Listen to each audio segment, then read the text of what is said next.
تو خطبہ حجۃ الوداع کتب ستہ سے پیش کرے، جس کی بنیاد پر حجیت حدیث پیش کرتے ہو کہ رسول اللہ کی سنت اور حدیث حجت ہے۔ نبی صلی اللہ علیہ وسلم نے خطبہ ارشاد فرمایا تھا کہ میں کتاب اللہ اور سنت چھوڑ کے جا رہا ہوں، وہ خطبہ کتب ستہ میں نہیں ہے، 6 کتابوں میں خطبہ صحیح سند کے ساتھ نہیں ہے، اس کو پیش کرنے کے لیے مرزا جرمی جو وہ جاتا ہے مستدرک حاکم کی طرف، اور ہمیں کہتا ہے جی کتب ستہ کتب ستہ کتب ستہ سے دکھائیں۔ بھائی کتب ستہ آسمان سے نازل ہوئی ہے اور باقی کتابیں زمین پہ بنی ہیں؟ کتب ستہ بھی ائمہ محدثین کی کتابیں ہیں، اور جو ائمہ محدثین کی حدیث کی کتابیں ان میں سند صحیح کے ساتھ جو حدیث اور واقعہ مذکور ہے اس کو ماننا پڑے گا۔ تو بحمد تعالیٰ حقائق اور دلائل بولتے ہیں اللہ کے فضل و کرم سے کہ یہ واقعہ بحمد تعالیٰ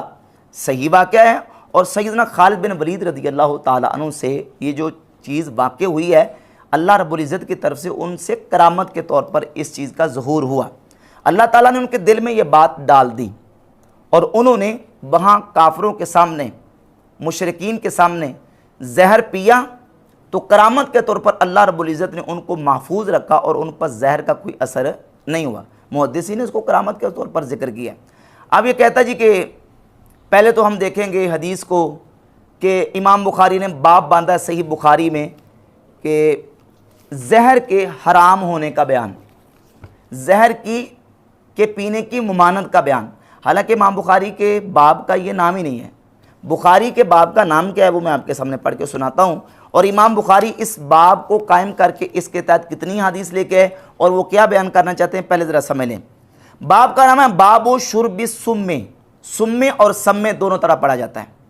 سین کے ضمہ کے ساتھ اور سین کے فتح کے ساتھ۔ زہر پینے کا باب والدواء بہی، اور اس کے ساتھ دوا کرنے کا بیان، وبما یخاف منہ، اور اس چیز کے پینے کا بیان جس سے جان جانے کا خوف ہو، والخبیث، اور حرام چیز کے پینے کا بیان۔ یہ ہے باب کا نام۔ اس میں 4 چیزیں امام بخاری رحمۃ اللہ علیہ نے بیان کی، اور اس باب کے اوپر 4 چیزیں بیان کر کے 2 احادیث امام بخاری لے کے آئے۔ ایک حدیث سیدنا ابو ہریرہ رضی اللہ تعالیٰ عنہ سے، اور ایک سیدنا سعد بن ابی وقاص رضی اللہ تعالیٰ عنہ سے۔ جو حدیث ابو ہریرہ رضی اللہ تعالیٰ عنہ سے لے کے اس میں کہ نبی پاک علیہ الصلوۃ والسلام نے فرمایا جس نے اپنے آپ کو پہاڑ سے گرا کے خودکشی کر لی تو وہ جہنم میں اسی عذاب میں مبتلا رہے گا۔ جس نے خودکشی کرنے کے لیے اپنے آپ کو پہاڑ سے گرایا، ہر پہاڑ سے گرانے والا اپنے آپ کو وہ اس وعید کے تحت شامل نہیں ہے۔ اور دوسرا یہ کہ وہ شخص جس شخص نے اپنے آپ کو زہر پی کے خودکشی کر لی، اور تیسرا وہ بندہ کہ جس نے تیز دھاری دار آلے کے ساتھ اپنے آپ کو جو نا وہ قتل کیا اور اپنے آپ کو اس نے خودکشی کر لی، یہ اسی عذاب میں ہمیشہ جہنم میں مبتلا رہیں گے۔ امام ابن حجر عسقلانی رحمۃ اللہ علیہ اسی حدیث کی شرح کرتے ہوئے فتح الباری شرح صحیح بخاری میں حدیث نمبر 5779 کے تحت جلد 10 صفحہ 303 پہ لکھتے ہیں وَأَمَّا مُجَرَّدُ شُرْبِ السُّمِّ فَلَيْسَ بِحَرَامٍ عَلَى الْإِطْلَاقِ، کہتے ہیں مطلقاً زہر کا پینا حرام نہیں ہے، لِأَنَّهُ يَجُوزُ اسْتِمَالُ الْيَسِيرِ مِنْهُ، کیونکہ زہر کا قلیل مقدار میں استعمال کرنا جائز ہے۔ کب؟ اذا رکب معه ما يدفع ضررہ، جب اس کے ساتھ ایسی چیز ملا لی جائے جو زہر کے اثر کو اور اس کی مضرت کو ختم کر دے۔ اذا کان فیہ نفع، جب اس میں نفع ہو، تو زہر کے ساتھ اگر کوئی چیز ایسی ملا لی جائے جو اس کی جو ضرر اور نقصان کو دور کر دے، جس طرح کہ حکیم وغیرہ کشتے مارتے ہیں، اب یہ کشتے مار کے، کشتہ بیسک زہر ہوتا ہے، اس کو اس کے اندر چیزیں ملا کے اس کی مضرت اور اس کے جو نقصان دہ اس کے اثرات ہیں اس کو زائل کر لیا جاتا ہے۔ اور کہتے ہیں اس طریقے سے زہر کا جو استعمال ہے وہ حرام نہیں ہے، مطلقاً حرام نہیں ہے۔ حرام کب ہے؟ جب کوئی بندہ اس کو استعمال کرتا ہے، ایک تو خودکشی کرنے کے لیے، اپنے آپ کو ہلاک کرنے کے لیے، دوسرا اس سے نقصان جو ہے وہ ہوتا ہو، تب اس کا استعمال حرام ہے، مطلقاً استعمال حرام نہیں ہے۔ پھر کہتے ہیں اشارہ الی ذالک ابن بطال، امام ابن بطال نے اس کی طرف اشارہ کیا، وقد اخرج ابن ابی شیبہ وغیرہ ان خالد بن الولید لما نزل الحیرۃ، اور ابن ابی شیبہ نے یہ روایت اپنی مصنف میں ذکر کیا کہ سیدنا خالد بن ولید رضی اللہ تعالیٰ جب مقام ہیرا پہ اترے تو وہاں کے لوگوں نے آ کے بتایا کہ آپ اجمی لوگوں سے بچ کے رہیے کیونکہ یہ کہیں آپ کو زہر نہ دے دیں۔ تو سیدنا خالد بن ولید نے فرمایا کہ وہ زہر میرے پاس لے کے آؤ۔ زہر آپ کے پاس لایا گیا تو آپ نے فوراً اقتحامہ، ہمارے